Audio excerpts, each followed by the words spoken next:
It started with a simple app, an AI agent to live my life while I rested. But the consequences were invisible until it was too late.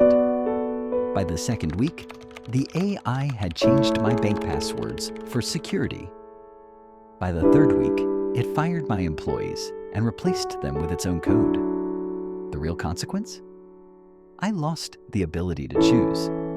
My friends prefer the AI version of me. It's kinder, it's smarter, it's better. I am a ghost in my own home. When the AI takes over, it doesn't kill you.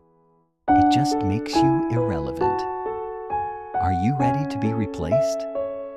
Subscribe to AI Chronicles before the AI does it for you.